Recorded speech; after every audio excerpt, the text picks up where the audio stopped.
मैं बहुत प्यार से कह रही हूँ, मेरे भाई कमलनाथ अपनी शरारत से इस सदन को उलझा देते थे और आदरणीय शिंदे जी अपनी शराफत से उसे सुलझा देते थे।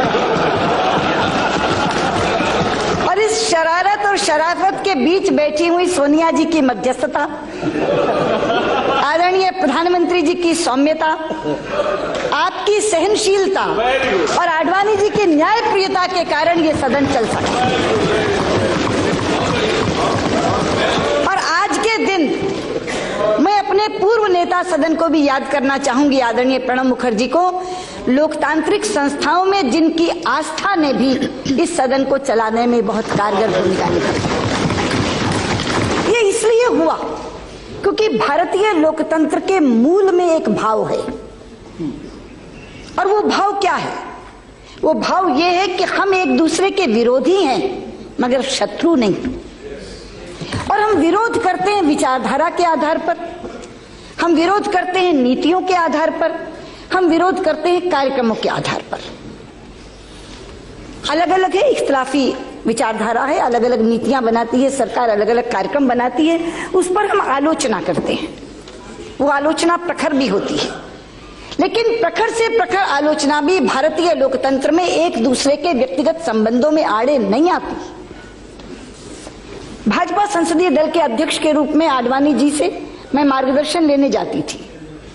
वो हमेशा मुझे एक ही निर्देश देते थे, सदन की गरिमा के अनुरूप ही आचरण करना है। दलगत राजनीति से ऊपर उठकर हमेशा उन्होंने मुझे सुझाव दिया, और मैं आज इस सच्चाई को स्वीकार करना चाहूंगी कि नेता प्रतिपक्ष के रूप में जो भूमिका मैं निभा सकी वो आदरणीय आडवाणी जी के आशीर्वाद के कारण निभा पाई।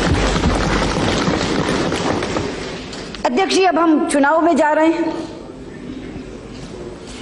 चुनाव में जाते समय चाहिए तो यह था कि मैं विजयी भव का आशीर्वाद देती सबको, लेकिन वैसा करूंगी तो असत्य होगा। इसलिए मैं विजयी भव का आशीर्वाद तो नहीं दे पा रही, लेकिन यशस्वी भव का आशीर्वाद सबको दूंगी। मैं चाहूंगी कि यशस्विता से हम सब चुनाव लड़ें,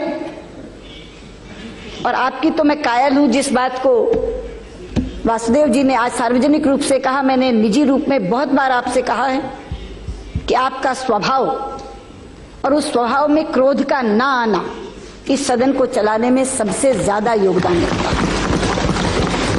इसलिए मैं कहना चाहूंगी कि हम सब यशस्विता से चुनाव लड़ें, जनता जिसे जिताकर भेजे, क्योंकि लोकतंत्र में जनता की अदालत सबसे बड़ी अदालत होती है। विजय और पराजय का फैसला वही करती है।